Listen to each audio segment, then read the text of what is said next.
आज खान सर का test number 2 जो फुल लेंथ का दूसरा है वो पढ़ने जा रहे हैं। तो पहला नंबर सवाल पर आते हैं।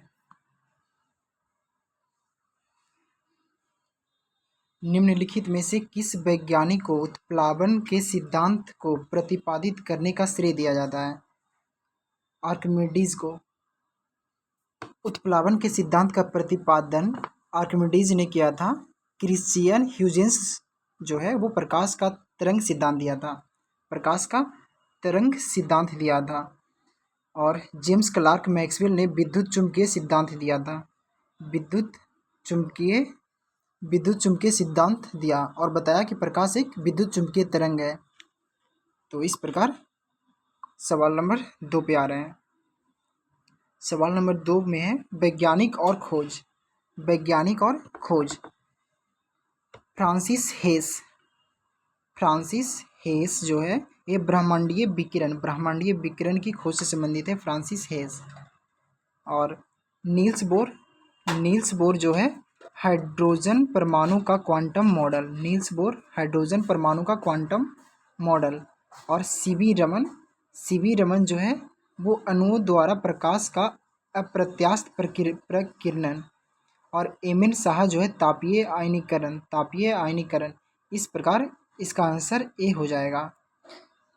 फ्रांसिस हेस जो है ब्रह्मांडीय विकिरण से संबंधित है। नील्स बोर जो है हाइड्रोजन परमाणु का क्वांटम मॉडल से संबंधित है। सीवी रमन अणुओं द्वारा प्रकाश का अप्रत्यास्थ प्रकीर्णन से संबंधित है। एम एन साहा तापीय आयनीकरण के द्वारा से संबंधित है।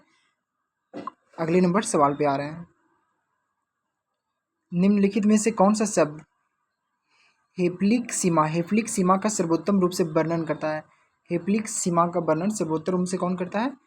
वह अधिकतम संख्या जितनी बार कोई कोशिका समूह विभाजित हो सकता है। वह अधिकतम संख्या जिसमें जितनी बार कोशिका समूह विभाजित हो सकता है उसके बाद वह अस्थायी रूप से विभाजन रोक देता है, उसे हेप्लिक सीमा कहते हैं। निम्नलिखित में से कौन सा विकल्प वर्गीकी समवर्ग का सही आरोही क्रम है? सही आरोही क्रम कौन सा है?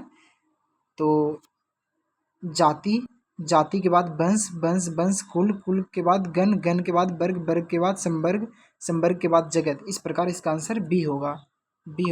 वर्गीकी का संवर्ग का आरोही क्रम बी है। अगले नंबर सवाल पे आ रहे हैं।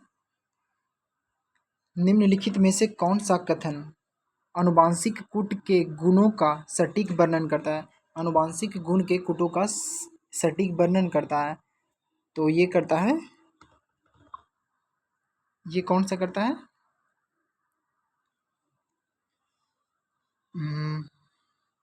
यह कूट न्यूक्लियोटाइड की त्रिक इकाइयों से बना होता है जिसमें प्रत्येक 20 मानक अमीनो अम्ल में से किसी एक को निर्दिष्ट करता है। सही है। यह कुछ विशेष कोडानों को शामिल करता है जो ट्रांसलेशन की शुरुआत और समाप्ति का संकेत देता है। ये भी सही है। कथन 2 भी सही है। कथन 3 यह लगभग सभी जीवों में समान होता है। यह सभी जीनों में आनुवांशिक कूट के गुण जो है वह सभी जीवों में लगभग समान होता है, केवल कुछ दुर्लभ अपवाद को अगर छोड़ दे तो। ये भी कथन सही है। आनुवांशिक कूट के गुण के बारे में यह स्पष्ट नॉन ओवरलैपिंग होता है और कोडानों के बीच कोई विराम चिन्ह नहीं होता है। तो ये भी सही है। चौथा भी सही है। इस प्रकार इसका आंसर डी हो जाएगा। छठा नंबर सवाल पे आ रहे हैं। गम्बूसिया मछली को तालाबों और कुओं में छोड़ने से निम्नलिखित में से किसे प्रभावी रूप से नियंत्रित किया जा सकता है? गम्बूसिया मछली से। तो गम्बूसिया मछली से किसे? तो ये मच्छर के जो लार्वा होते हैं उसको नियंत्रण करने में मदद मिलता है गम्बूसिया मछली से। जैविक अनुसंधान में फाइटोट्रॉन शब्द का क्या अर्थ है? जैविक अनुसंधान में फाइटोट्रॉन का क्या अर्थ है? तो फाइटोट्रॉन का जो अर्थ है वो है पौधे की वृद्धि का अध्ययन करने के लिए एक नियंत्रित वातावरण सुविधा। फाइटोट्रॉन शब्द का अर्थ है पौधों की वृद्धि का अध्ययन करने के लिए एक नियंत्रित वातावरण सुविधा। 7 का बी आंसर। 8 का ह्यूमिफिकेशन के संदर्भ में कथनों पर विचार करना है और कौन सा कथन सही है ये बताना है ह्यूमिफिकेशन के संबंध में। तो ह्यूमिफिकेशन यह एक गहरे रंग का अभिकारी पदार्थ है जिसे ह्यूमस कहा जाता है। कि सचय की प्रक्रिया है, तो ये सही है ह्यूमिफिकेशन। ह्यूमस मुख्य रूप से मृदा शैवाल की प्रकाश संश्लेषण क्रिया के द्वारा बनता है, मृदा शैवाल के। तो ये कथन गलत है, क्योंकि ह्यूमस मिट्टी की शैवालों द्वारा प्रकाश संश्लेषण से नहीं बनता, बल्कि यह मिट्टी में मौजूद सूक्ष्म जीवों द्वारा जैविक पदार्थ के अपघटन और अन्य जैविक प्रक्रियाओं के माध्यम से बनता है। 2 नंबर गलत है। ह्यूमस सूक्ष्मजीवी क्रिया के प्रति अत्यधिक प्रतिरोधी है। ह्यूमस जो है सूक्ष्मजीवी क्रिया के प्रति अत्यधिक प्रतिरोधी होता है और इसका अपघटन बहुत धीमी गति से होता है, ये सही है। इस प्रकार इसका आंसर सी हो जाएगा। 9 नंबर सवाल पे आ रहे हैं। प्रौद्योगिकी और वैज्ञानिक सिद्धांत संबंधित दोनों को मैच करना है। प्रौद्योगिकी और वैज्ञानिक सिद्धांत है जो उसको करना है। कंप्यूटर क्या है? Digital logic. इसका वैज्ञानिक सिद्धांत क्या है कंप्यूटर का? Digital logic. रॉकेट प्रणोदन जो है ये न्यूटन के गति के नियम से संबंधित है। और इलेक्ट्रिक जनरेटर जो है, इसे विद्युत जनरेटर भी कहते हैं, यह फैराडे के विद्युत चुम्बकीय प्रेरण के नियम से, इलेक्ट्रिक जनरेटर या फिर विद्युत जनरेटर फैराडे के विद्युत चुम्बकीय प्रेरण से। हवाई जहाज संबंधित है। तरल गतिकी में बर्नौली के सिद्धांत से संबंधित है हवाई जहाज। इस प्रकार 9 का आंसर बी हो जाएगा। 10 में लेजर का क्या अर्थ है? लेजर का अर्थ पूछा है। लेजर का अर्थ luminary amplification by simulated emission of radiation होता है। इस प्रकार इसका आंसर हो जाएगा B, light amplification by simulated emission of radiation. हाल ही में केंद्रीय मंत्रिमंडल ने बायो ई3 नीति को मंजूरी दी है। बायो ई3 का क्या अर्थ है? Biotechnology for economy environment and employment. Bio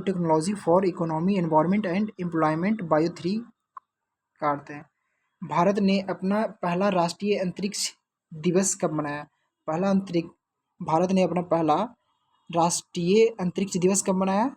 तो ये मनाया है 23 अगस्त 2024 को। 23 अगस्त 2024 को, जब चंद्रमा पर उतरने वाला भारत चौथा देश बन गया था और चंद्रमा के दक्षिणी ध्रुव क्षेत्र तक पहुंचने वाला पहला देश भारत बना था। इसी उपलब्धि के कारण प्रधानमंत्री नरेंद्र मोदी ने 23 अगस्त को राष्ट्रीय अंतरिक्ष दिवस घोषित किया। 23 अगस्त 2024 इसका आंसर हो जाएगा 12 का। 13 नंबर सवाल, उदर का एक्सरे लेने से पहले मरीजों को बेरियम क्यों दिया जाता है? उदर का एक्सरे लेने से पहले मरीजों को बेरियम क्यों दिया जाता है? इसका कारण है बेरियम एक्सरे किरणों को अवशोषित करता है। जिससे उदर की रूपरेखा एक्सरे छवि में स्पष्ट दिखाई देता है। 13 का ये आंसर हो जाएगा। 14 का, निम्नलिखित में से कौन सा पेलोड EOS 08 मिशन का हिस्सा है? कौन सा पेलोड है जो EOS 08 मिशन का हिस्सा नहीं था? 08 मिशन का हिस्सा नहीं था, कौन सा पेलोड? तो इसका आंसर हो जाएगा इलेक्ट्रो ऑप्टिकल इंफ्रारेड पेलोड। ये था सिलिकॉन कार्बाइड UV डोसीमीटर, ये भी था। Global navigation satellite system reflectometry payload, ये भी था। सिलिकॉन कार्बाइड एक्ससेट डोसीमीटर ये नहीं था। इस प्रकार पूछा था कि कौन सा है जो पेलोड EOS 08 मिशन का हिस्सा नहीं था, तो डी इसका आंसर हो जाएगा। 15 नंबर सवाल पे आते हैं। निम्नलिखित में से कौन सी जगह को मंगल और चंद्रमा से भौगोलिक समानताओं के कारण एनालॉग रिसर्च स्टेशन के लिए उपयुक्त स्थल के रूप में चिन्हित किया गया है? कौन सी जगह को? तो ये जगह है लद्दाख को मंगल और चंद्रमा से भौगोलिक समानताओं के कारण एनालॉग रिसर्च स्टेशन के लिए उपयुक्त स्थल के रूप में चिन्हित किया गया लद्दाख को। विश्व का पहला thorium molten salt nuclear power station किस देश में शुरू किया गया है? तो चीन में पहला thorium molten salt nuclear power station शुरू किया गया है चीन में। हाल ही में चर्चा में रहा ISDRA-2 TNP-B किससे संबंधित है? तो ये संबंधित है पौधों में जीनोम संपादन के लिए अगली पीढ़ी का उपकरण। सी आंसर होगा 17 का। 18 नंबर सवाल पे आते हैं। प्रत्यय और गुणक, प्रत्यय और गुणक, प्रत्यय और गुणक इसका मिलान करना है, प्रत्यय और गुणक का मिलान करना है, प्रत्यय और गुणक का मिलान करना है। युक्तो, युक्तो को 10 की पावर -24, 10 की पावर -24 ये होगा युक्टो का। जिप्टो का 10 की पावर -21, 10 की पावर -21 जो हो जाएगा जिप्टो का। और ऑटो का 10 की पावर -18, 10 की पावर -18। फेमटो का 10 की पावर -15, फेमटो नाम से ही है, 10 की पावर -15। तो इस प्रकार इसका आंसर डी हो जाएगा, डी हो जाएगा 18 का। 19 में कथन कारण दिया गया है, इसके बारे में आपको देखना है। डीएनए फिंगरप्रिंटिंग का व्यापक रूप से पितृत्व की पुष्टि करने और आपराधिक जांच में व्यक्तियों की पहचान करने के लिए उपयोग किया जाता है। डीएनए फिंगरप्रिंट का किया जाता है। कारण किसका क्या है? बाल, लार या सूखे बीर, बाल हो गया या लार हो गया या फिर सूखे बीर जैसे छोटे जैविक नमूने विश्लेषण के लिए पर्याप्त डीएनए प्रदान करता है, कर सकते हैं। ये भी सही है, यानी इसका आंसर ए हो जाएगा। ए और दोनों सही है, आर ए की सही व्याख्या भी कर रहा है। निम्नलिखित में से किस उद्देश्य के लिए आनुवांशिक रूप से संशोधित पौधों को विकास नहीं किया गया? निम्नलिखित में से किस उद्देश्य के लिए आनुवांशिक रूप से संशोधित पौधों को विकसित नहीं किया गया है? किस कारण नहीं किया गया है? तो इसका कारण है प्रकाश संश्लेषण से स्वतंत्र वायुमंडलीय ऑक्सीजन के विनियमन हेतु, प्रकाश संश्लेषण से स्वतंत्र वायुमंडलीय ऑक्सीजन के विनियमन हेतु। निम्नलिखित में से कौन सा पहला स्तनपायी था? पहला स्तनपायी था जिसने मानवों के आनुवांशिक इंजीनियरिंग तकनीक का उपयोग कर सफलतापूर्वक क्लोन किया गया। सफलतापूर्वक क्लोन किया गया था किसका? तो सफलतापूर्वक जो क्लोन किया गया था वो भीड़ का पहला स्तनधारी जिसे सफलतापूर्वक क्लोन किया गया था वह डॉली नामक भीड़ थी, जिसे 1996 में क्लोन किया गया था। इसके लिए सोमैटिक सेल न्यूक्लियर ट्रांसफर नामक तकनीक का उपयोग किया गया था। अब 22 नंबर सवाल पे आ रहे हैं। 22 नंबर सवाल पे बायोमेडिकल नवाचार के संदर्भ में जार्विक सेवन क्या है? जार्विक सेवन क्या है? जार्विक सेवन क्या है? तो जार्विक सेवन कृत्रिम हृदय है। जार्विक सेवन कृत्रिम हृदय है। वयस्कों में सामान्यतः पाया जाने वाला चयापचयी विकार डायबिटीज मेलिटस की पहचान निम्नलिखित में से किस शारीरिक स्थिति से की जाती है?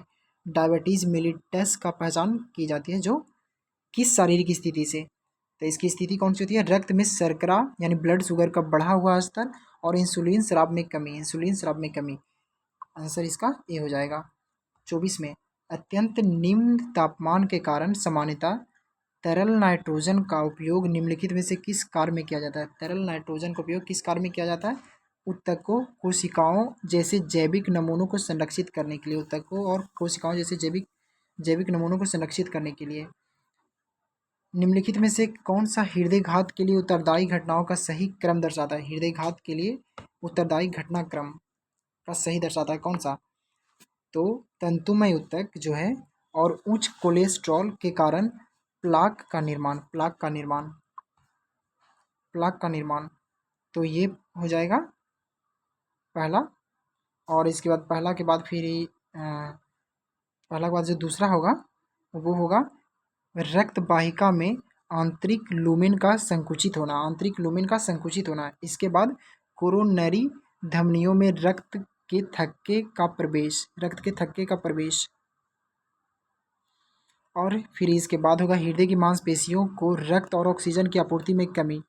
तो ये हो जाएगा। तो इस प्रकार इसका आंसर एक हो जाएगा, यानी पहला होगा तंतुमय ऊतक और उच्च कोलेस्ट्रॉल के निर्माण के कारण प्लाक का निर्माण होगा। उसके बाद होगा रक्त वाहिका के आंतरिक लूमेन का संकुचित होना होगा। उसके बाद कोरोनरी धमनियों में रक्त के थक्के का प्रवेश होगा। इसके बाद हृदय की मांसपेशियों को रक्त और ऑक्सीजन की आपूर्ति में कमी लाना होगा, में कमी होगा। तो इस प्रकार 25 का आंसर ए हो जाएगा। 26 में शेरशाह द्वारा प्रशासनिक मुख्यालय बिहार शरीफ से पटना कब स्थानांतरित किया गया था? शेरशाह सूरी द्वारा जो शेरशाह सूरी द्वारा प्रशासनिक मुख्यालय बिहार शरीफ से पटना कब स्थानांतरित किया गया? तो ये किया गया था 1541 में। 1541 में शेरशाह ने प्रशासनिक मुख्यालय बिहार शरीफ से पटना हस्तांतरित किया था। पटना को राजधानी बनाने की चर्चा अब्दुल्लाह की पुस्तक तारीख दाऊदी में मिलता है। तारीख दाऊदी में मिलता है। बिहार राज्य का राजकीय वृक्ष क्या है? बिहार राज्य का राजकीय वृक्ष क्या है? तो बिहार राज्य का राजकीय वृक्ष क्या है? तो ये है ficus, ficus religiosa, ficus religiosa. ये जो है पीपल का नाम है, पीपल का नाम है फिकस रिलीजियोसा। और राज का पशु गौर है। राज का पशु कौन है? बिहार राज का पशु वो गौर है, भारतीय बाइसन उसको बोलते हैं। फिर पुष्प है जो कचनार, कचनार है जो पुष्प है। पक्षी में गौरैया हो गया, राजभाषा हिंदी हो गया, दूसरी आधिकारिक भाषा उर्दू हो गया, राज प्रतीक बोधि वृक्ष हो गया, राजगीत जो है मेरे भारत के कंठधार है। और फिर ये सब हो गया। बिहार की स्थापना का शताब्दी वर्ष जो कि स्वीकृत किया गया था 2012 में, गीतकार श्री सत्यनारायण इसका है। बिहार में मध्यवर्ती प्रस्तर युग के अवशेष निम्नलिखित में से किस स्थान से प्राप्त हुए हैं? प्रस्तर युग के अवशेष, प्रस्तर युग के अवशेष जो है मुंगेर से प्राप्त हुआ है, मुंगेर से। जरासंध की मृत्यु के पश्चात बृहद्रथ वंश का शासक कौन बना? जरासंध की मृत्यु के बाद बृहद्रथ वंश का बृहद्रथ वंश का शासक कौन बना था? तो ये बना था सहदेव, सहदेव, सहदेव। महाभारत तथा पुराण के अनुसार मगध का प्रतापी राजा बृहद्रथ था तथा बृहद्रथ का पुत्र जरासंध था। जरासंध के पश्चात सहदेव मगध का शासक बना था, सहदेव बना था। 30 नंबर सवाल में आते हैं। लोकेश्वर शतक नामक पुस्तक के रचनाकार कौन है? लोकेश्वर शतक नामक पुस्तक का रचनाकार तो ये वज्रदत्त है, वज्रदत्त, वज्रदत्त। बौद्ध कवि वज्रदत्त देवपाल का दरबारी कवि था। लोकेश्वर शतक नामक पुस्तक की रचना वज्रदत्त द्वारा की गई थी।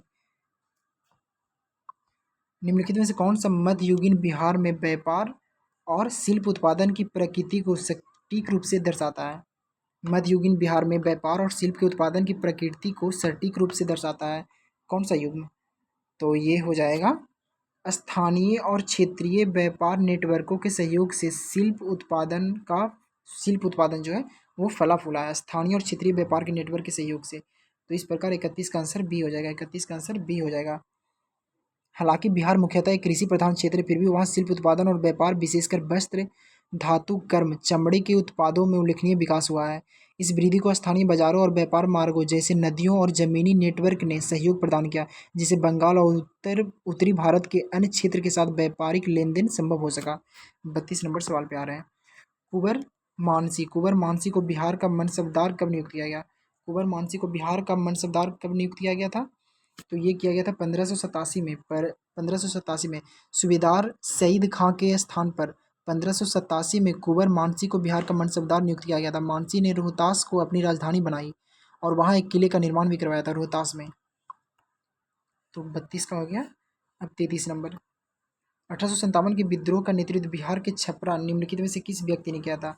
छपरा से कौन से व्यक्ति ने 1857 के विद्रोह का नेतृत्व किया था? तो ये किया था मोहम्मद हुसैन खान ने, मोहम्मद हुसैन खान। छपरा तथा इसके आसपास के क्षेत्र में मोहम्मद हुसैन खान के नेतृत्व में 1857 का विद्रोह प्रारंभ हुआ था।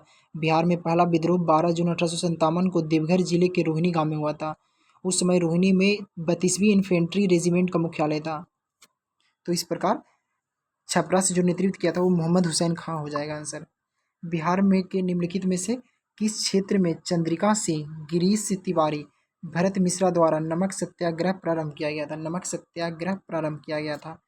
तो ये सारण में चंद्रिका सिंह, गिरीश तिवारी और भरत मिश्रा द्वारा नमक सत्याग्रह प्रारंभ किया गया था सारण में, सारण में। जैन आचार्य स्थूलभद्र की समाधि बिहार में कहाँ है? जैन आचार्य जो है स्थूलभद्र है, उनकी समाधि बिहार में कहाँ पे है? तो उनकी ये पटना में, पटना में। जैन धर्म के प्रमुख आचार्य स्थूलभद्र की समाधि पटना के गुलजार बाग में स्थित है। चंद्रगुप्त मौर्य के शासनकाल के दौरान प्रथम जैन संगीति पाटलिपुत्र में जैन आचार्य स्थूलभद्र की अध्यक्षता में संपन्न हुई थी। प्रथम जैन संगीति के उपरांत जैन धर्म के महत्वपूर्ण 12 अंगों का संकलन किया गया था। प्रथम जैन संगीति में 12 अंग का। तो पटना इसका आंसर हो जाएगा।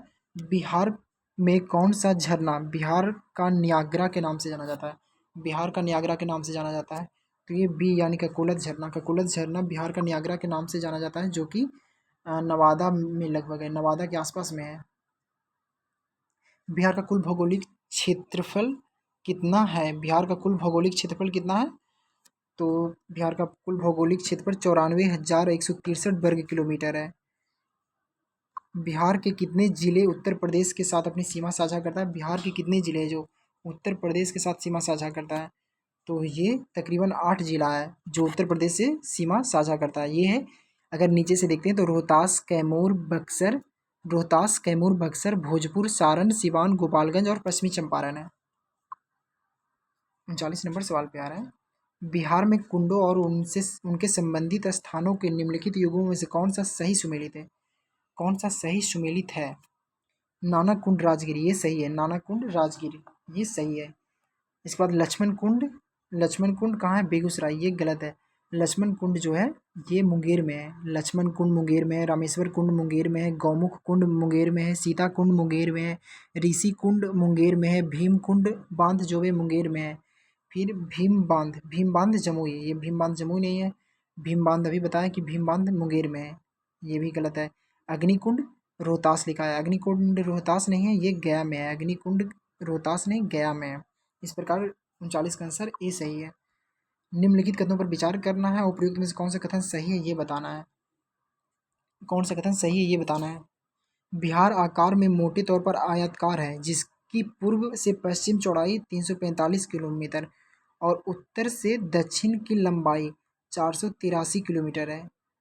483 किलोमीटर है। पश्चिम से पूर्व की चौड़ाई 483 किलोमीटर है, ये गलत है। ये गलत है। उत्तर से दक्षिण की लंबाई 483 नहीं है।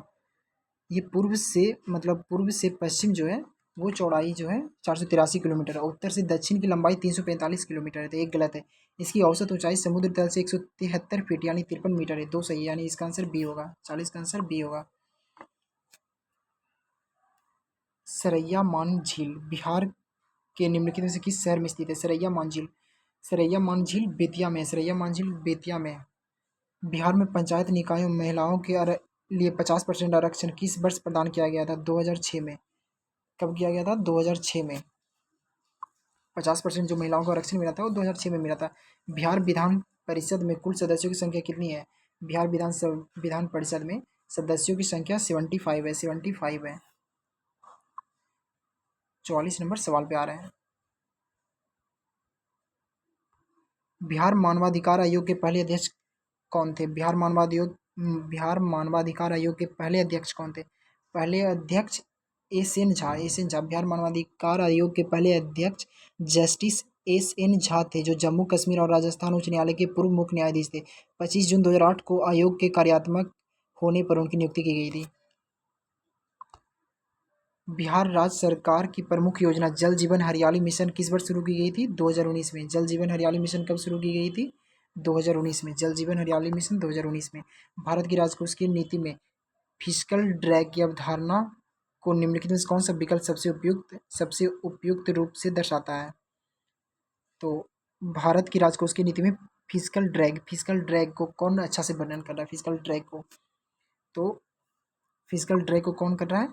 तो नीतियों में कोई बदलाव किए बिना महंगाई के कारण कर राजस्व का स्वतः बढ़ जाना, जिससे वास्तविक आय में कमी हो जाती है।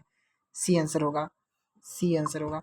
भारत के बाह्यम क्षेत्र के संदर्भ में बिहार के बाह्यम क्षेत्र के संदर्भ में विनिमय दर प्रणाली का क्या महत्व है? विनिमय दर प्रणाली का महत्व क्या है? विनिमय दर प्रणाली के महत्व क्या है? जब एक प्रबंधित फ्लोट प्रणाली का पालन करता है, जिसमें बाजार की ताकतें रुपये का मूल्य निर्धारित करती है और आरबीआई समय समय पर हस्तक्षेप करती है, ये विनिमय दर प्रणाली है। 47 का बी आंसर, 47 का बी आंसर। 48 नंबर सवाल पे आ रहे हैं। भारत के भुगतान संतुलन के संदर्भ में कौन सा कथन सही है? भुगतान संतुलन के संबंध में कौन सा कथन सही है? तो चालू खाता में वस्तुओं और सेवाओं और एक तरफा स्थानांतरण का व्यापार शामिल होता है चालू खाता में, सही है। कथन 2, पूंजी खाता में यदि शेष चालू खाते के घाटे की भरपाई कर सकता है पूंजी खाते में, ये भी सही है। और तीसरा कथन, त्रुटियों और चूकों को शामिल किए जाने के कारण लेखांकन की दृष्टि से भुगतान संतुलन हमेशा संतुलित रहता है, ये भी सही है। इस प्रकार इसका आंसर डी हो जाएगा। इसका आंसर डी हो जाएगा। 49 नंबर सवाल पे आ रहे हैं। 49 नंबर सवाल देखने वाले हैं। निम्नलिखित में से कौन सा विकल्प क्रोनी कैपिटलिज्म शब्द का सबसे उपयुक्त वर्णन करता है? क्रोनी कैपिटलिज्म को सर्वोत्तम रूप से वर्णन कौन कर रहा है?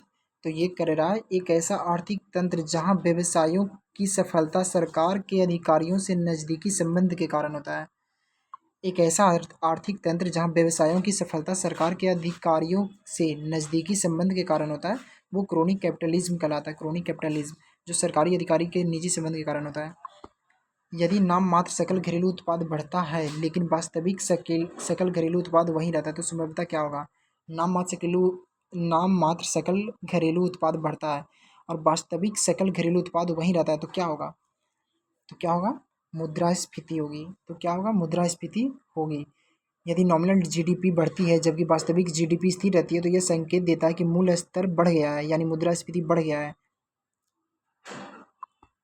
फिलिप्स वक्र निम्नलिखित में से किसके बीच संबंध को दर्शाता है? फिलिप वर्क जो है मुद्रास्फीति और बेरोजगारी के बीच का संबंध को दर्शाता है, फिलिप वक्र। अब 52 नंबर सवाल पे आ रहे हैं, 52 नंबर सवाल पे आते हैं। 52 नंबर सवाल पे आते हैं। निम्नलिखित में से कौन सा भारत में कारक लागत पर जीडीपी और बाजार मूल्यों पर जीडीपी के बीच प्राथमिक अंतर को सर्वोत्तम रूप से दर्शाता है? कारक लागत पर जीडीपी और बाजार मूल्यों पर जीडीपी के बीच प्राथमिक अंतर को सर्वोत्तम रूप से दर्शाता है। कौन दर्शाता है? तो यह जो दर्शाता है, बाजार मूल्यों में अप्रत्यक्ष कर शामिल होते हैं। बाजार मूल्यों में अप्रत्यक्ष कर शामिल होते हैं और सब्सिडी को शामिल नहीं किया जाता है। कारक लागत में दोनों शामिल नहीं होते। कारक लागत में दोनों ही शामिल नहीं होते, यानी बाजार मूल्य में जैसे अप्रत्यक्ष कर शामिल हो रहे हैं और सब्सिडी को शामिल नहीं किया जा रहा है, लेकिन कारक लागत में दोनों ही शामिल नहीं होते। अप्रत्यक्ष कर भी शामिल नहीं होगा, सब्सिडी भी शामिल नहीं होगा। डी आंसर हो जाएगा। निम्नलिखित में से कौन सा विकल्प भारत की ट्विन बैलेंस शीट समस्या का सबसे उपयुक्त वर्णन करता है? ट्विन बैलेंस शीट को कौन वर्णन करता है सही से? बैंकों और बड़े कॉरपोरेट उधारकर्ताओं दोनों की तनावग्रस्त बैलेंस शीट है। ये जो है ट्विन बैलेंस शीट है। ट्विन बैलेंस शीट कौन है? बैंकों और बड़े कॉरपोरेट उधारकर्ता दोनों की तनावग्रस्त बैलेंस शीट। निम्नलिखित में से कौन सा विकल्प 5F फार्मूला में 5Fs को सही रूप से वर्णित करता है? 5Fs को कौन सही रूप से वर्णित कर रहा है? तो ये कौन कर रहा है? सी, यानी खेत, यानी 5F में फॉर्म आएगा, फूड आएगा, फाइबर आएगा। Form, food, fibre, factory, fashion. Form, food, fibre, factory, faction, 5S। C answer होगा। मांग प्रेरित मुद्रास्फीति का प्राथमिक कारण क्या है? मांग प्रेरित मुद्रास्फीति का प्राथमिक कारण क्या है? तो मांग प्रेरित मुद्रास्फीति तब होती है जब उपभोक्ता खर्च, सरकारी खर्च और विस्तारवादी मौद्रिक नीति के कारण अर्थव्यवस्था में धन की आपूर्ति बढ़ जाती है, जिससे कुल मांग अर्थव्यवस्था की कुल आपूर्ति से अधिक हो जाती है। कुल मांग जो है अर्थव्यवस्था की कुल आपूर्ति से अधिक हो जाती है। इस प्रकार इसका आंसर बी हो जाएगा। अर्थव्यवस्था में अत्यधिक मुद्रा आपूर्ति के कारण उपभोक्ता मांग में बढ़ोतरी और कीमत में वृद्धि। 56 नंबर सवाल पे आ रहे हैं। 56 नंबर सवाल पे आ रहे हैं, कौन सा कथन सही है? जिला खनिज फाउंडेशन ट्रस्ट डीएमएफ के संबंध में कथनों पर विचार करना है। कौन सा कथन सही है? जिला खनिज फाउंडेशन ट्रस्ट के संबंध में विचार करना है। ये खान और खनिज संशोधन अधिनियम 2015 के तहत स्थापित वैधानिक निकाय है। जो जिला खनिज फाउंडेशन ट्रस्ट है, ये खान और खनिज संशोधन अधिनियम 2015 के तहत स्थापित वैधानिक निकाय है। सही है। इसका प्राथमिक उद्देश्य खनन से संबंधित कार्यों के लिए प्रभावित व्यक्तियों और क्षेत्रों के हितों और लाभों के लिए काम करना है। सही है। इसका आंसर 1, 2 दोनों सही है। ये आंसर हो जाएगा। 57 नंबर सवाल पे आ रहे हैं। भारत की दूसरी पंचवर्षीय योजना जो कि 1956 से 61 में अपनाए गए महालनोबिस मॉडल के संदर्भ में कौन से कथन सही है? कौन सा कथन सही है? इसमें भारी उद्योगों पर जोर देते हुए तीव्र औद्योगिकरण को प्राथमिकता दी गई थी। सही है। यह पूंजी गहन परियोजना के वित्त पोषण हेतु विदेशी सहायता पर बहुत अधिक निर्भरता नहीं, गलत है। इसका उद्देश्य भूमि सुधारों के माध्यम से समान आय वितरण करना था, ये भी गलत है। और चौथा कथन, इसमें विदेशी वस्तुओं पर निर्भरता को कम करने के लिए आयात प्रतिस्थापन पर जोर दिया गया था। ये सही है। इस प्रकार 57 का आंसर ये हो जाएगा। 57 के बाद 58 नंबर सवाल का आंसर। 58 नंबर को पढ़ रहे हैं। राष्ट्रीय आय के मापन के संबंध में निम्नलिखित कथनों पर विचार करना है। राष्ट्रीय आय के मापन के संबंध में निम्नलिखित कथनों पर विचार करना है। कौन सा कथन सही है? कौन सा कथन सही है? मूल्य वर्धित पद्धति में दोहरी गणना से बचने के लिए सकल उत्पादन से मध्यवर्ती उपभोग को घटाया जाता है। मूल वर्धित पद्धति में दोहरी गणना से बचने के लिए सकल उत्पादन से मध्यवर्ती उपभोग को घटाया जाता है, सही है। दूसरा, व्यय विधि में सभी व्यय को जोड़कर राष्ट्रीय आय मापी जाती है। दूसरा जो है ये गलत है, क्योंकि व्यय विधि राष्ट्रीय आय के मापने के लिए अर्थव्यवस्था में उत्पादित वस्तुओं और सेवाओं पर अंतिम खर्चों को जोड़ती है। इसमें निजी अंतिम उपभोग व्यय और सरकारी अंतिम उपभोग व्यय, सकल घरेलू पूंजी निर्माण और शुद्ध निर्यात शामिल होता है, इसलिए ये गलत है। कथन तीसरा, आय विधि में केवल अर्जित आय शामिल होती है और हस्तांतरण भुगतान को इसमें नहीं जोड़ा जाता है, सही है। इस प्रकार 1 और 3 आंसर हो जाएगा। निम्नलिखित में कौन सा संगठन औद्योगिक उत्पादन सूचकांक जारी करता है? औद्योगिक उत्पादन सूचकांक कौन जारी करता है? औद्योगिक उत्पादन सूचकांक कौन जारी करता है? तो ये जारी करता है केंद्रीय सांख्यिकी संगठन। केंद्रीय सांख्यिकी संगठन। भारतीय रिजर्व बैंक द्वारा पुष्पक भट्टाचार्य समिति का गठन किस उद्देश्य के लिए किया गया था? पुष्पक भट्टाचार्य समिति का गठन किस उद्देश्य के लिए किया गया था? तो वित्तीय क्षेत्र में आर्टिफिशियल इंटेलिजेंस को उत्तरदायी और नैतिक रूप से अपनाने के लिए एक रूपरेखा विकसित करना। तो ए इसका आंसर हो जाएगा। आरबीआई द्वारा डॉक्टर पुष्पक भट्टाचार्य समिति का गठन किया गया था। ये वित्तीय क्षेत्र में आर्टिफिशियल इंटेलिजेंस को उत्तरदायी और नैतिक रूप से अपनाने के लिए एक रूपरेखा विकसित करने के लिए। 61 नंबर सवाल में आ रहा है, निम्नलिखित में कथनों पर विचार करना है। यह वह अयस्क है जिसका उपयोग एल्यूमीनियम के निर्माण में किया जाता है। यह मुख्य रूप से तृतीयक निक्षेप में पाया जाता है और लेटेराइट चट्टानों से संबंधित है। यह भारत के तटीय क्षेत्रों में भी पाया जाता है। उपयुक्त में से किस खनिज का वर्णन किया जा रहा है? किस खनिज का वर्णन किया जा रहा है? तो ये बॉक्साइट का। बॉक्साइट जो है एल्यूमीनियम के निर्माण में इसका उपयोग किया जाता है। यह मुख्य रूप से तृतीयक निक्षेप में पाया जाता है और यह भारत के तटीय क्षेत्रों में भी पाया जाता है। तो बॉक्साइट है। 62 नंबर सवाल पे आते हैं। 62 नंबर सवाल पे आते हैं। मध्य अटलांटिक रिज किस प्रकार की प्लेट सीमा का प्रतिनिधित्व करती है? ये अपसारी सीमा की करती है। मध्य अटलांटिक रिज जो है अपसारी सीमा की, क्योंकि ये जो कि अटलांटिक महासागर है, यहाँ पे जो रिज बन रही है बीच में, ये प्रसार दोनों तरफ कर रही है। जब दोनों तरफ प्रसार कर रही है तो ये अपसारी सीमा होगी। भारत में बंजर भूमि के संबंध में कथनों पर विचार करना है और कौन सा कथन सही है ये बताना है। कौन सा कथन सही है ये बताना है। बंजर भूमि भूदृश्य का स्थायी हिस्सा होता है, और इसका उत्पादक उपयोग में नहीं लाया जाता है, ये गलत है। क्यों गलत है? बंजर भूमि अस्थायी भौगोलिक संरचना नहीं होती है। यह एक ऐसी भूमि होती है जो क्षतिग्रस्त या कम उपयोग में है और जिसे वनीकरण, मृदा संरक्षण, सिंचाई व्यवस्था तथा सतत भूमि प्रबंधन के विभिन्न उपायों के द्वारा पुनः उपजाऊ या उत्पादक बनाया जा सकता है। इस प्रकार ये गलत है। वर्ष 2000 से भारत में बंजर भूमि के अंतर्गत कुल क्षेत्रफल हर साल लगातार बढ़ रहा है। बंजर भूमि, ये सही है। राष्ट्रीय सुदूर संवेदी एजेंसी के अनुसार भारत में बंजर भूमि का सबसे अधिक विस्तार जम्मू कश्मीर में है, ये भी सही है। इस प्रकार इसका आंसर बी हो जाएगा। 63 का आंसर बी। 64 के बारे में पढ़ते हैं। भारत की स्थलाकृति के संदर्भ में कौन सा कथन सही है? ब्रह्मपुत्र का मैदान।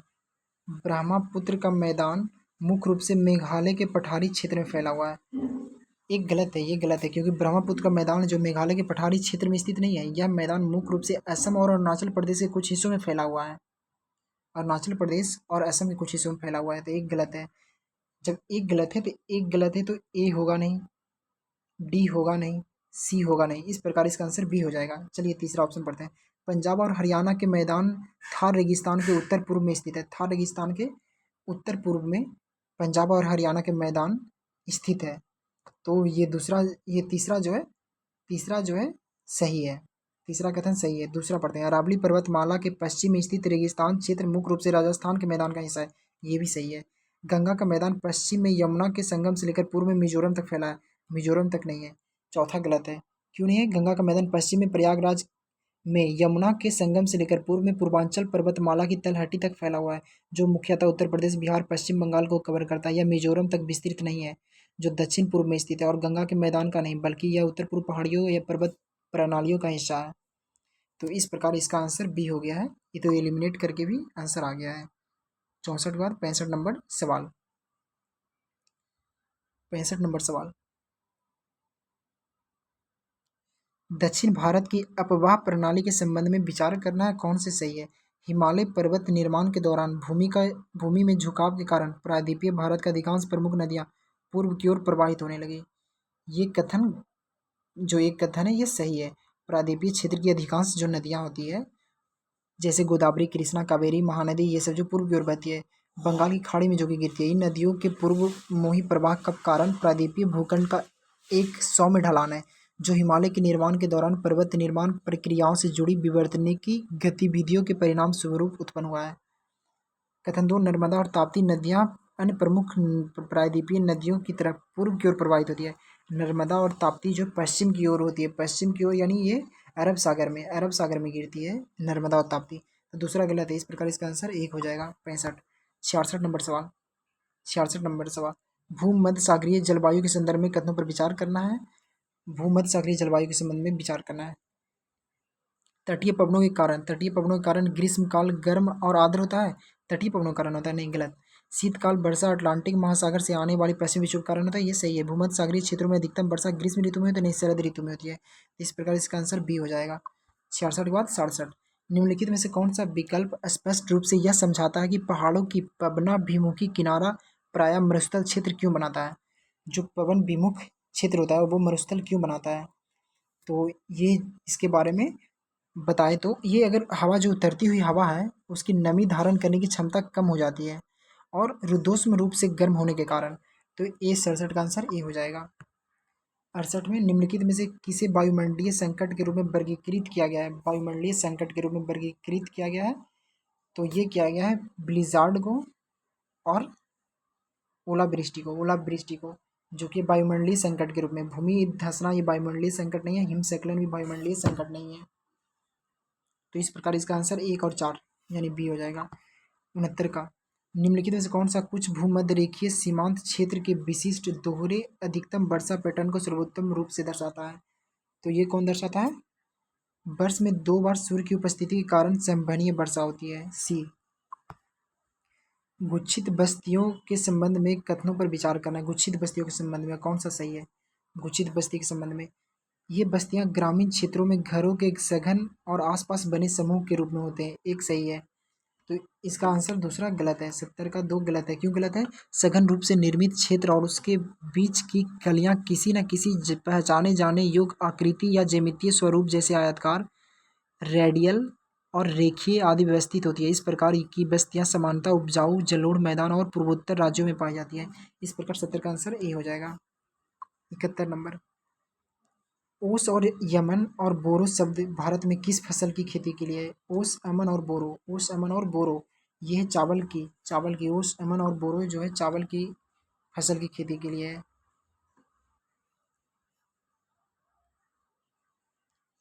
भारत की जलवायु और मानसून के संबंध में कथनों पर विचार करना है, कौन से कथन सही है?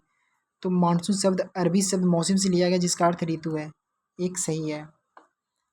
हैली की तापीय अवधारणा के अनुसार मानसून भूमि और समुद्र के अलग अलग तापमान के कारण उत्पन्न होने वाली स्थल और समुद्री हवाओं का बड़े पैमाने पर विस्तार होता है। हैली तापीय सही है।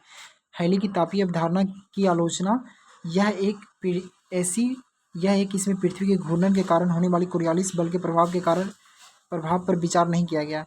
ये भी सही है, ये भी सही है। 4 नंबर भी सही है। तो इसका आंसर क्या हो जाएगा? 1, 2, 4, तीसरा गलत है। निम्नलिखित कथनों पर विचार करना है और सही कथन बताना है। सही कथन बताना है। लौह अयस्क और कोयला दोनों ही भारी हानि वाले कच्चे माल हैं, सही है। सूती वस्त्र उद्योग में भारी हानि वाले कच्चे माल का उपयोग नहीं होता है, यह आमतौर पर बड़े शहरी केंद्रों में स्थित होता है, सही है। सी आंसर होगा 73 का। गर्म महासागरीय धाराओं के प्रभाव के संदर्भ में कथनों पर विचार करना है, कौन से कथन सही है? ये गर्म महासागरीय धारा ये तटीय तापमान को बढ़ाती है और भारी वर्षा का कारण बन सकती है, सही है। जब ये ठंडी समुद्री धाराओं से मिलती है तो कोहरा बनाने की स्थिति में होती है, सही है। ये तटों के पास उष्णकटिबंधीय चक्रवातों के निर्माण की संभावना को कम कर देती है ना, ये बढ़ा देती है। तो 1, 2 आंसर हो जाएगा यानी बी। 75 नंबर सवाल को, भारत के खनिज संसाधन पर इसके भौगोलिक विभाजन के प्रभाव के संबंध में कथनों पर विचार करना है और कौन से कथन सही है? प्रायद्वीपीय पठार की प्राचीन प्रायद्वीपीय पठार की प्राचीन क्रेटोनिक संरचना में लौह अयस्क और बॉक्साइट जैसे धात्विक खनिज के महत्वपूर्ण भंडार हैं। सही है। हिमालय क्षेत्र के जटिल टेक्टोनिक इतिहास के कारण वहाँ धात्विक खनिज की संभावनाएं सीमित हैं, लेकिन तेज ढलान वाली नदियों के कारण यह क्षेत्र जल विद्युत उत्पादन के लिए अनुकूल है। सही है। थार रेगिस्तान की अवसादी संरचना कोयले के भंडार से समृद्ध है। ये गलत है। सिंधु गंगा के मैदान का जलोढ़ आवरण खनिज अन्वेषण को प्रतिबंधित करता है, लेकिन नदियों के तल में प्लेसर यानी गोल्ड के अल्प भंडार पाए जाते हैं। ये सही है। यानी 1, 2, 4 आंसर होगा। 1, 2, 4 आंसर है सी में। 76 नंबर, परजीविता के संबंध में कथनों पर विचार करना है। परजीविता के संबंध में, परजीविता के संबंध में कथनों पर विचार करना है। परजीविता हमेशा होस्ट को मार देता है। ये गलत है। परजीविता में परपोषी को पोषक जीव की हानि पर लाभ होता है, लेकिन यह आवश्यक नहीं कि वह हमेशा पोषक को मार ही डाले, इसलिए गलत है। कथन 2, यह तब होता है, परजीविता यह तब होता है जब दो पारस्परिक क्रिया करते हैं, लेकिन एक को लाभ होता है जबकि दूसरे को हानि होता है। सही है। गाय की आंत में फीता कृमि, गाय की आंत में फीता कृमि का चिपकना परजीविता का एक उदाहरण है। सही है। यानी इसका आंसर सी हो जाएगा 76 का। 76 के बाद 77, निम्नलिखित में से कौन बायोगैस का मुख्य घटक है। बायोगैस का मुख्य घटक कौन सा है? तो मीथेन और कार्बन डाइऑक्साइड। बायोगैस का मुख्य घटक जो है मीथेन और carbon dioxide. Carbon dioxide, methane और कार्बन डाइऑक्साइड। खाद्य श्रृंखला से संबंधित कथनों पर विचार करना है। कौन सा कथन सही है? खाद्य श्रृंखला, ग्रेजिंग खाद्य श्रृंखला केवल स्थलीय पारिस्थितिकी तंत्र में पाया जाता है। ये गलत है। क्यों गलत है?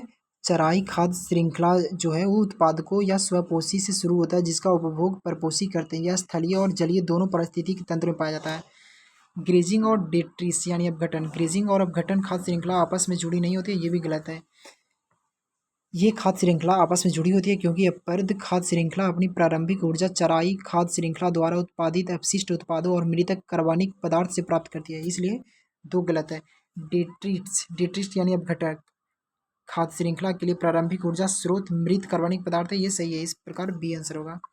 79 नंबर सवाल, 79 नंबर सवाल, भारत के पूर्वी तटरेखा विशिष्ट तटीय विशेषताओं और बंदरगाह संरचना के संबंध में कौन सा कथन गलत है? कौन सा कथन गलत है? उड़ीसा में स्थित पारादीप बंदरगाह भारत का सबसे गहरा प्राकृतिक बंदरगाह है, जो मुख्य रूप से क्योंझर की खदानों से लौह अयस्क निर्यात करता है। तो 79 का जो ए है ये सही है। अब पूछा है क्या गलत कौन सा है? कोरोमंडल तट जो तमिलनाडु से आंध्र प्रदेश तक फैला हुआ है, रेतीले समुद्र तटों और चेन्नई के पास स्थित पुलिकट झील के लिए जाना जाता है। ये भी सही है। 1881 में स्थापित चेन्नई बंदरगाह भारत का सबसे पुराना चालू कृत्रिम बंदरगाह है, जो 1881 में हुआ था, जो कंटेनर माल और पेट्रोलियम उत्पादों के परिवहन में प्रमुख भूमिका निभाता है। ये भी सही है। गलत कथन पूछा था।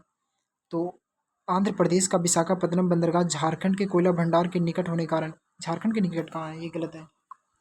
80 में राष्ट्रीय वन्यजीव बोर्ड के संबंध में कथनों पर विचार करना है। कौन से कथन गलत है? गलत कथन का चयन करना है। गलत कथन का चयन करना है। राष्ट्रीय वन्यजीव बोर्ड, इसकी अध्यक्षता पर्यावरण वन जलवायु परिवर्तन मंत्रालय के प्रभारी मंत्री करते हैं। ये गलत है। क्यों गलत है? क्योंकि राष्ट्रीय वन्यजीव बोर्ड की अध्यक्षता भारत के प्रधानमंत्री हैं, न कि पर्यावरण मंत्री। राष्ट्रीय वन्यजीव बोर्ड की अध्यक्षता प्रधानमंत्री करते हैं। दूसरा, यह एक वैधानिक निकाय जिसे वन्यजीव संरक्षण अधिनियम 1972 के तहत स्थापित किया गया था, राष्ट्रीय वन्यजीव बोर्ड। दूसरा सही है, यानी बी आंसर हो जाएगा 80 का। 81 में, 81 का, तीसरी शताब्दी ईसा पूर्व के दौरान कौन सी भाषा भारत की लोक भाषा थी? तीसरी शताब्दी ईसा पूर्व के दौरान, तीसरी शताब्दी ईसा पूर्व के दौरान, तो यह प्राकृत भाषा भारत की भाषा थी, लोक भाषा थी। बामियान घाटी में बुद्ध की मूर्ति और गुफा कला किस बौद्ध कला शैली का प्रतिनिधित्व करती है? बामियान घाटी में, बामियान घाटी में, तो बामियान घाटी में गंधार, गंधार शैली जो है बामियान घाटी में स्थित बुद्ध की मूर्ति और गुफा चित्रकला मध्य एशिया में बौद्ध कला की गंधार शैली का एक उत्कृष्ट उदाहरण प्रस्तुत करती है। शासकों और उनकी उत्पत्ति उत्पत्ति के संबंध में कौन से कथन सुमेलित है? कौन से कथन सुमेलित है? तो ये चेर जो है तमिलकम, चेर जो है तमिलकम, चेर है जो तमिलकम, ये सही है। शक जो है मध्य एशिया से, ये भी सही है। कुषाण, कुषाण के बारे में, कुषाण ने मध्य एशिया से लेकर उत्तर पश्चिमी भारत तक फैले विशाल साम्राज्य पर शासन किया था। तो ये पश्चिम भारत सिर्फ नहीं है, तो ये गलत है। 1, 2 सही है। 1, 2 सी में है। 84 में गुप्त काल के संबंध में कथनों पर विचार करना है। कौन सा सही है? गुप्त काल के संबंध में कौन सा सही है?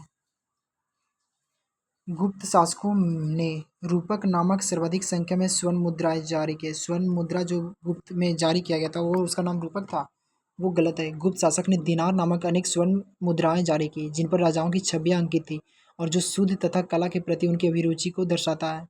युद्ध तथा कला के प्रति अभिरुचि। कथन दो कथन दो जो ब्राह्मीर गुप्त काल के समकालीन थे ये सही है, तो इसका आंसर बी हो जाएगा। सिंधु घाटी में किस कला रूप में लास्ट बैक्स तकनीक का उपयोग प्रमुख रूप से किया गया था? लास्ट बैक्स तकनीक कांस्य मूर्ति कला में लास्ट बैक्स तकनीक का प्रयोग किया गया था सिंधु घाटी में, कांस्य मूर्ति कला में। हड़प्पा सभ्यता के संबंध में कथनों पर विचार करना है और कौन से कथन सही है ये बताना है। हड़प्पा सभ्यता के संबंध में सिंधु घाटी सभ्यता के दौरान तिल और सरसों की खेती की जाती थी, सही है। सिंधु सभ्यता के लोग दुनिया में सबसे पहले कपास उगाने वाले माने जाते हैं, सही है, यानी सी आंसर हो जाएगा। ऋग्वेद में समाज में गोमत शब्द का क्या अर्थ था? गोमत शब्द का अर्थ क्या था? गोमत शब्द का अर्थ धनवान व्यक्ति, गोमत यानी धनवान व्यक्ति। महाजनपद काल के दौरान कराधान प्रणाली के संबंध में कथनों पर विचार करना है और कौन सा कथन सही है महाजनपद काल के संबंध में? तो शिकारी और संग्राहक शासक को कर के रूप में वन उपज प्रदान करते थे, सही है। चरवाहों से पशुओं और पशु उत्पादों के रूप में कर लेने की उपेक्षा की जाती थी महाजनपद काल में, सही है। बुनकर या लोहार को प्रत्येक महीने एक दिन राजा के लिए काम करना पड़ता था, ये भी सही है महाजनपद काल के कराधान प्रणाली में, तो डी आंसर हो जाएगा। 89 सवाल आ गया। उत्कल किस प्राचीन भारतीय साम्राज्य का दूसरा नाम है जो दक्षिण पूर्व एशिया के साथ प्रारंभिक समुद्री व्यापार के लिए जाना जाता है? उत्कल तो ये है कलिंग यानी उड़ीसा का जो क्षेत्र है उत्कल कलिंग या उड़ीसा के क्षेत्र को बोला जाता था। अमीर खुसरो के संबंध में कौन सा कथन गलत है? अमीर खुसरो के संबंध में कथन गलत बताना है। उन्होंने तुगलक नाम की रचना की, अमीर खुसरो ने, जिसमें फिरोज तुगलक की शासनकाल का वर्णन किया गया है, ये गलत है। क्यों गलत है? अमीर खुसरो ने तुगलकनामा की रचना की लेकिन इसमें फिरोज तुगलक का शासनकाल का नहीं बल्कि गयासुद्दीन तुगलक का शासनकाल का वर्णन था। गयासुद्दीन तुगलक का वर्णन था, ये गलत है। और अमीर खुसरो के बारे में वे सूफी संत निजामुद्दीन औलिया के शिष्य थे, ये सही है। उन्होंने कौल की रचना की जो चिश्ती संप्रदाय की कव्वाली परंपरा में आरंभ या समापन पर गाया जाता है कौल, ये अमीर खुसरो ने किया था। उन्होंने धार्मिक सहिष्णुता धर्मनिरपेक्ष आदर्शों का समर्थन किया था, अमीर खुसरो ने, सही है। 91 नंबर सवाल। सूफी संत से संबंधित निम्नलिखित कथनों पर विचार करना है और उपयुक्त कथनों में से निम्नलिखित में से किस सूफी संत का वर्णन किया गया है ये बताना है। वह बाबा फरीद के सबसे प्रसिद्ध शिष्य थे। उन्होंने दिल्ली की चिश्ती सिलसिला का एक प्रमुख केंद्र बनाने में अहम भूमिका निभाई। उन्होंने सुल्तानों और अमीरों की संगत से दूरी बनाई रखी और राज से अलग थलग रहना पसंद किया। ये शेख निजामुद्दीन औलिया थे। चिश्ती संप्रदाय की शुरुआत हेरात के पास ख्वाजा चिश्ती से हुई थी और भारत में इसकी नींव ख्वाजा मोइनुद्दीन चिश्ती ने लगभग 1192 ईस्वी में अजमेर को केंद्र बनाकर की थी। ख्वाजा मोइनुद्दीन चिश्ती ने की थी, लेकिन जो ये बाबा फरीद के जो सबसे प्रसिद्ध शिष्य थे वो शेख निजामुद्दीन औलिया ही हैं। पानीपत के तृतीय युद्ध के संबंध में कथनों पर विचार करना है। इस युद्ध में अफगान सेना का नेतृत्व अहमद शाह अब्दाली ने किया और मराठा सेना का नेतृत्व सदाशिव राव भाऊ ने किया। दोनों कथन सही है, तो सी इसका आंसर हो जाएगा। मध्यकालीन भारत में अमरा भंडारवाद और मान्य शब्द किससे संबंधित है? तो ये जो संबंधित है विजयनगर साम्राज्य के दौरान भूमि स्वामित्व प्रणाली से संबंधित है। दिल्ली सल्तनत के संदर्भ में खुद मुकदम पटवारी कौन थे? तो ये थे मुक्ति की सहायता करने वाले ग्राम स्तरीय पदाधिकारी। प्रारंभिक मध्यकाल की सामाजिक आर्थिक और स्थिति के संबंध में कौन सा कथन गलत है? प्रारंभिक मध्यकाल की सामाजिक आर्थिक स्थिति के संबंध में कौन सा कथन गलत है? गलत कथन बताना है। तो गलत कथन कौन सा है? इस काल में दास प्रथा अस्तित्व में नहीं थी, ये गलत है कि इस समय दास प्रथा अस्तित्व में नहीं थी। 96 नंबर सवाल। वह भारतीय सिविल सेवा के सदस्य थे एक राजनीतिक सुधारक और वनस्पति शास्त्र और प्रसिद्ध पक्षी विज्ञानी भी थे। उन्हें भारतीय पक्षी विज्ञान के जनक और भारतीय पक्षी विज्ञान के पोप कहा जाता है। किस व्यक्ति का वर्णन किया गया है? तो ये व्यक्ति है एलन ऑक्टो ह्यूम। एओ ह्यूम है, वो भारतीय सिविल सिविल सेवा के सदस्य भी थे। और एओ ह्यूम इसका आंसर होगा। 97। थियोसॉफिकल सोसाइटी के संबंध में कथनों पर विचार करना है और कौन से कथन सही है। थियोसॉफिकल सोसाइटी के संबंध में कौन से कथन सही है? इसका मुख्य उद्देश्य प्राचीन धर्म और दर्शन शास्त्रों के अध्ययन को बढ़ावा देना है। इसकी स्थापना कलकत्ता में भिखा जी कामा ने किया था। गलत, अमेरिका में हुआ था। और ये इसके बाद में एनी बेसेंट सदस्य बनी थी, इसलिए आंसर ए हो जाएगा 97 का। 98 में निम्नलिखित घटनाक्रमों पर विचार करें और उनके घटित होने के कालानुक्रम में व्यवस्थित कीजिए। तो 98 का प्रथम आंग्ल मराठा युद्ध। प्रथम आंग्ल मराठा युद्ध ये 1775 से 82 में हुआ था। 1775 से 82 में हुआ था।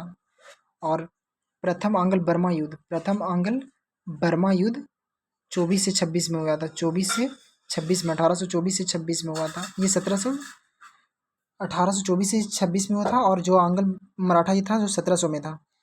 प्रथम आंग्ल मैसूर युद्ध। प्रथम आंग्ल मैसूर युद्ध 1766 से 1769 में हुआ था। प्रथम आंग्ल सिख युद्ध।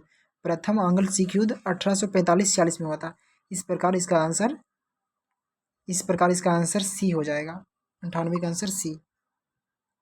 99 नंबर सवाल का, भारत में ब्रिटिश शासन के दौरान आधुनिक राष्ट्रवाद के विकास को निम्नलिखित में से किन कारकों ने प्रभावित किया था? राष्ट्रवाद के तो ये कारक थे भारतीय पुनर्जागरण, ब्रिटिश साम्राज्यवादी नीतियों पर प्रतिक्रिया, फ्रांसीसी क्रांति, भारत में अंग्रेजों द्वारा आधुनिकीकरण की शुरुआत। 99 का डी आंसर। 100 में सविनय अवज्ञा आंदोलन के संबंध में कथनों पर विचार करना है। सविनय अवज्ञा आंदोलन के संबंध में विचार करना है। इस आंदोलन को शुरू करने से पहले कांग्रेस ने औपचारिक स्वीकृति नहीं ली गई थी, ये गलत है। हिंसा के कारण इस आंदोलन को वापस ले लिया गया था। सविनय अवज्ञा आंदोलन को नहीं, ये गोलमेज सम्मेलन के कारण लिया गया था। ब्रिटिश सरकार द्वारा भारतीय नेताओं के बीच सभी गोलमेज सम्मेलन केवल इस आंदोलन के बाद ही हुए थे। तो कौन सा सही है? इसका आंसर कौन सा होगा?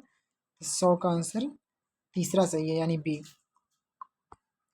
1927 में गठित साइमन कमीशन के संबंध में जो सिफारिश की थी वो कौन सा है सिफारिश? तो कोई सार्वभौमिक मताधिकार प्रस्तावित नहीं किया गया था और गवर्नर जनरल का पद अप्रभावित रहा। सही है। पृथक निर्वाचक क्षेत्र को समाप्त करने का कोई प्रावधान नहीं था, ये भी सही है। गवर्नर जनरल को मंत्रिमंडल के सदस्य नियुक्त करने का पूर्ण अधिकार होना चाहिए, ये भी सही है। डी आंसर 101 का डी। 101 के बाद 102 नंबर सवाल पे आ रहे हैं।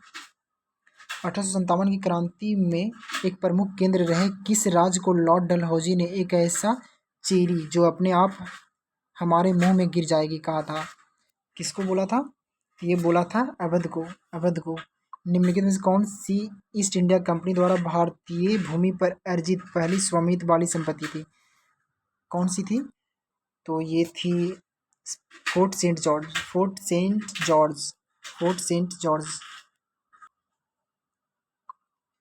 Would dispatch. वुड डिस्पैच 1854 के संबंध में कथनों पर विचार करना है और कौन सा कथन गलत है वो बताना है। वुड डिस्पैच के संबंध में इसने महिला एवं व्यावसायिक शिक्षा तथा शिक्षक प्रशिक्षण पर बल दिया। सही है। इसने यह निर्धारित किया कि सरकारी संस्थानों में दी जाने वाली शिक्षा धर्मनिरपेक्ष होनी चाहिए। सही है।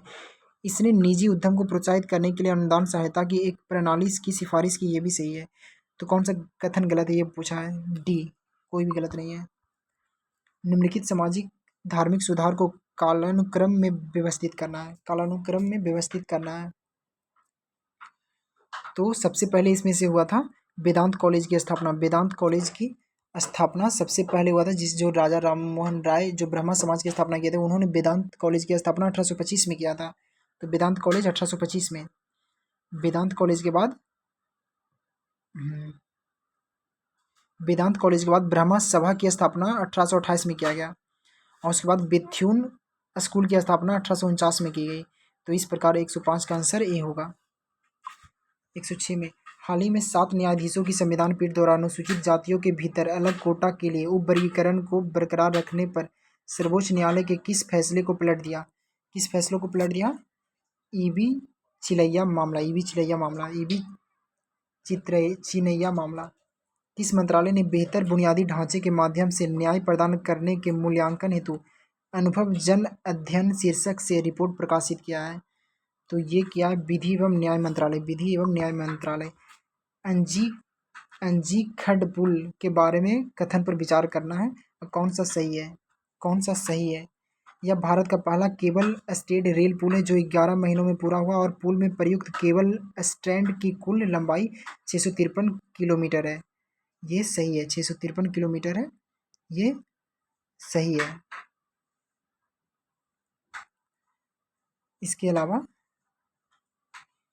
अंजी खड्ड चिनाब रेल पुल का दूसरा नाम है जो दुनिया का सबसे ऊंचा रेलवे आर्क है। ये गलत है। यह चिनाब नदी के दक्षिण में गहरी अंजी नदी घाटी में फैला है और उधमपुर श्रीनगर बारमूला रेल लाइन के कटरा बनिहाल खंड को जोड़ता है। ये सही है, इस प्रकार इसका आंसर सी। 109 नंबर सवाल। हाल ही में केंद्रीय मंत्रिमंडल ने किसानों के कल्याण में सुधार के लिए 14,235.30 करोड़ की योजनाओं को मंजूरी दी है। निम्नलिखित में से कौन सी योजना स्वीकृति योजना में एक नहीं है? कौन सी नहीं है? तो डिजिटल कृषि मिशन है, सतत पशुधन स्वास्थ्य और उत्पादन है, ग्रामीण रोजगार गारंटी मिशन ये नहीं है, यानी सी इसका आंसर हो जाएगा। कृषि विज्ञान केंद्रों के सुदृढ़ीकरण भी है। 109 का सी आंसर। 110 नंबर सवाल का। हाल ही में किस देश ने वर्चुअल प्रारूप में तीसरे voice of global south summit 2024 की मेजबानी की है? किसने की है? तो ये की है भारत ने। हाल ही में भारत ने Jam Sahab of Nawanagar youth exchange programme किस देश के साथ शुरू किया है? तो ये शुरू किया है पोलैंड के साथ। प्रवासी भारतीय सम्मान पुरस्कार 2025 के बारे में विचार करना है, कौन सा सही है? तो कौन सा सही है? कुल 27 गणमान्य व्यक्तियों को प्रवासी भारतीय सम्मान पुरस्कार प्रदान किया गया।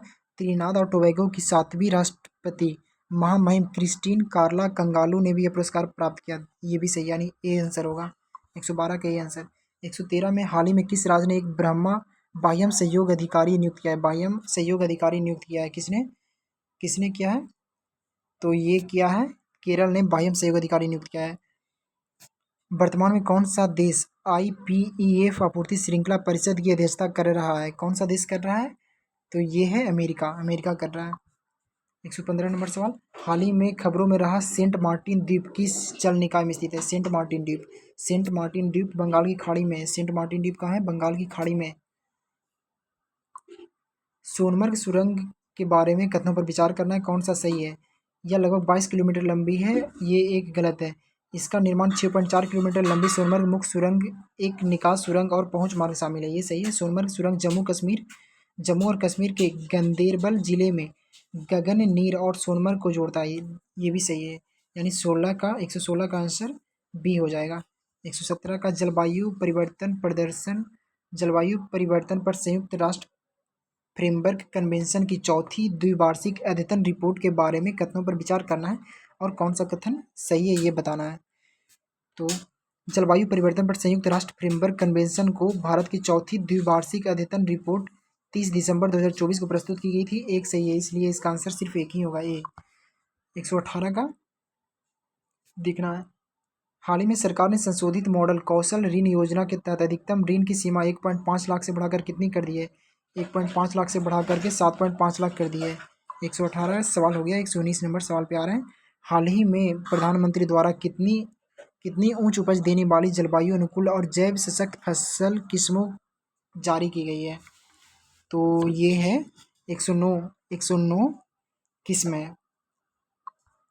पहला 24/7 अनाज ATM कहाँ शुरू की गया है? 24 घंटा और 7 दिन अनाज ATM कहाँ शुरू किया गया है? तो ये शुरू किया गया भुवनेश्वर, उड़ीसा के भुवनेश्वर में। भारत में परमाणु और खनिज अन्वेषण के संबंध में कौन सा कथन सही है? कौन सा कथन सही है? परमाणु ऊर्जा विभाग ने हाल ही में हिमाचल प्रदेश के मसाबन क्षेत्र में सतही यूरेनियम की उपस्थिति की पहचान की है। 2 सही है, यानी बी आंसर। 121 का।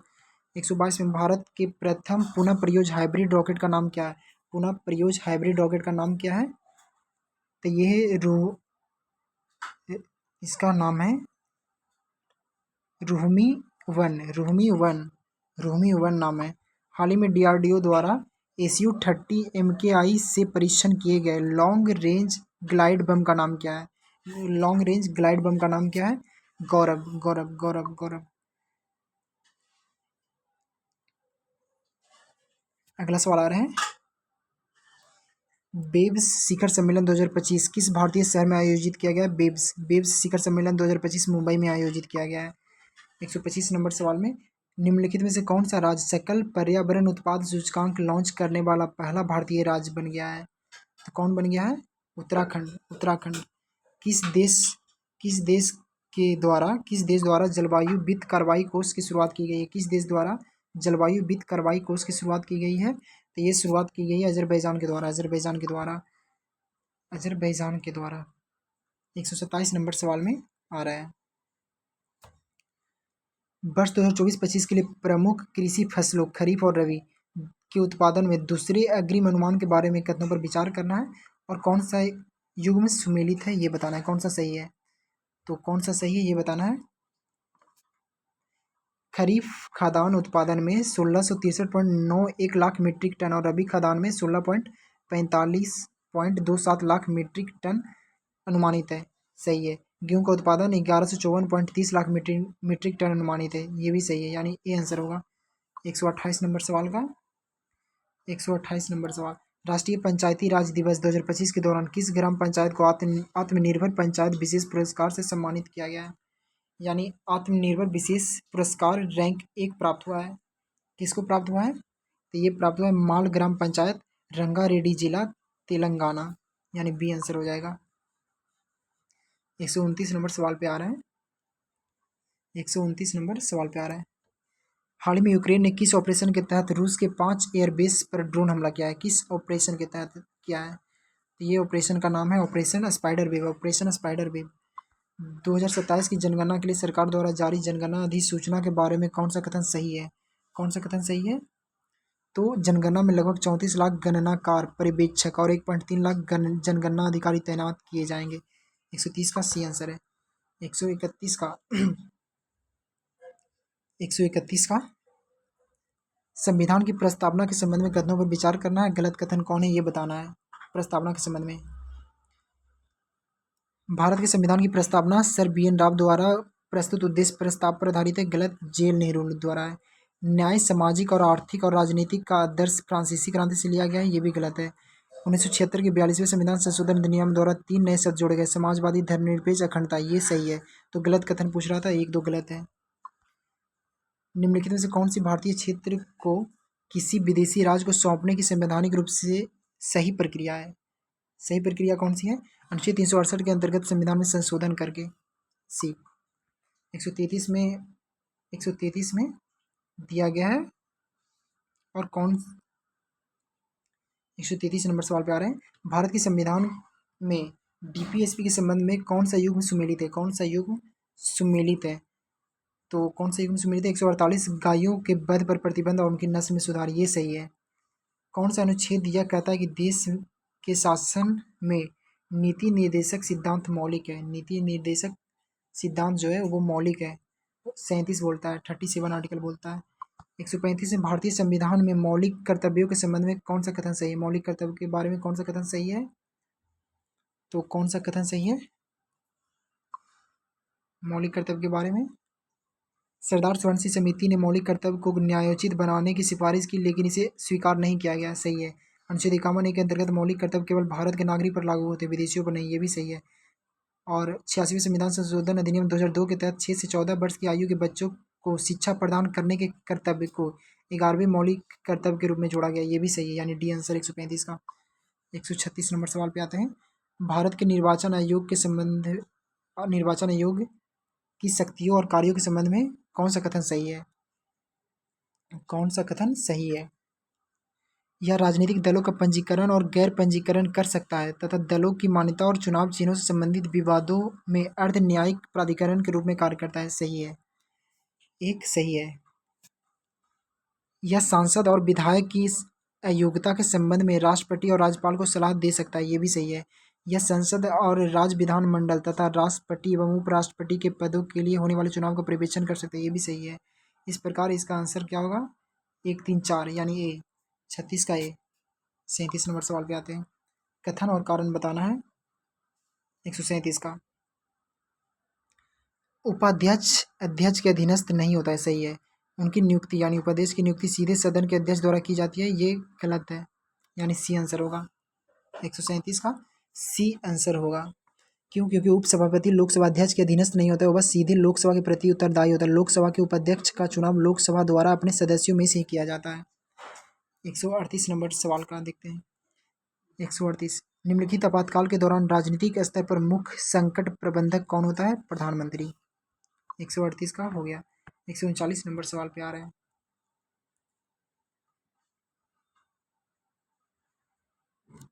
निम्नलिखित प्रावधान में न्यायपालिका की स्वतंत्रता सुनिश्चित करता है। न्यायपालिका का सुरक्षा कौन सुनिश्चित करता है?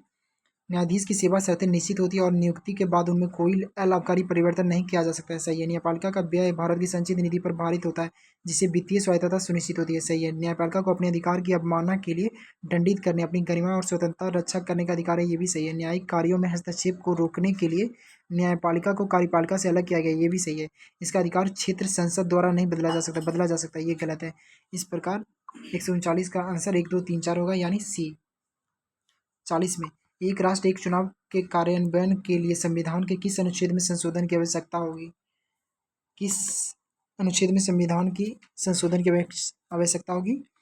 तो अनुच्छेद 83 और 172 में संशोधन, अनुच्छेद 83 और 172 में, यानी सी इसका आंसर होगा। भारतीय संविधान के अनुच्छेद 83 और 172 क्रमशः संसद और राज्य विधानमंडल की अवधि से संबंधित है। अनुच्छेद 83 संसद के दोनों सदनों की अवधि से संबंधित है, जबकि अनुच्छेद 172 राज्य विधानसभा और विधान परिषद की अवधि को नियंत्रित करता है। तो इस प्रकार आज का 140 सवाल खत्म हो गए हैं और बाकी सब मैथ हैं जो अपने से कर लीजिएगा। धन्यवाद।